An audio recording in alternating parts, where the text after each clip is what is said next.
J'ai pas l'air serein.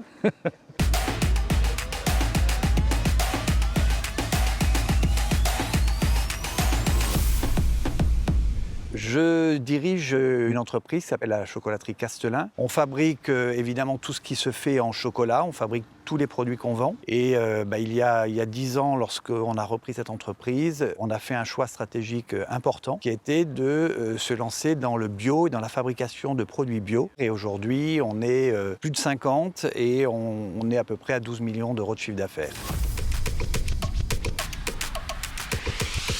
On a eu 10 années de forte croissance, puisqu'on est passé donc de 2 à 12 millions en 10 ans. Contrairement à ce qu'on pourrait croire, on pense que c'est formidable, c'est génial, mais c'est vraiment pas facile de gérer la croissance. Et je me suis dit qu'il était temps de regarder un petit peu en arrière, d'analyser un petit peu ce qu'on avait fait, et pour pouvoir mieux se projeter et continuer cette croissance.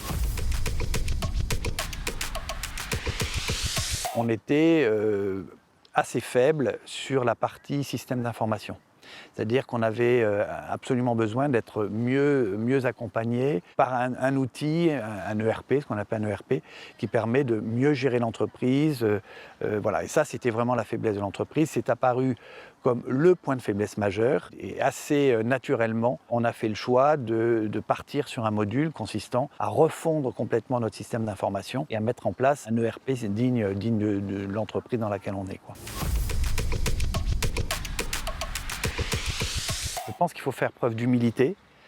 Ça me semble être une qualité essentielle pour participer à un programme comme ça, parce que si vous arrivez que plein d'idées préconçues et surtout l'idée que tout ce que vous faites est formidable, ça sert à rien, quoi, en fait, tout simplement. Voilà.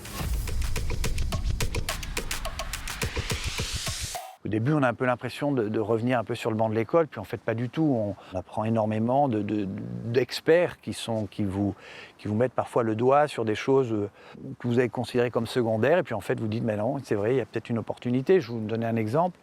Ça fait des années que je me dis que l'export n'est pas un axe de développement pour moi.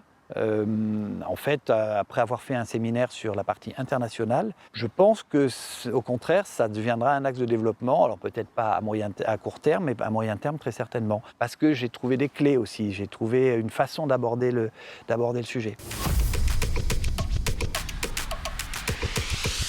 Je lui dis, si tu as un projet de croissance et que tu veux être armé et accompagné, oui, va dans ce programme, va dans le Sud Accélérateur, parce que tu vas trouver ce qu'il te faut. Voilà, ça c'est évident. J'en suis absolument persuadé aujourd'hui, quoi.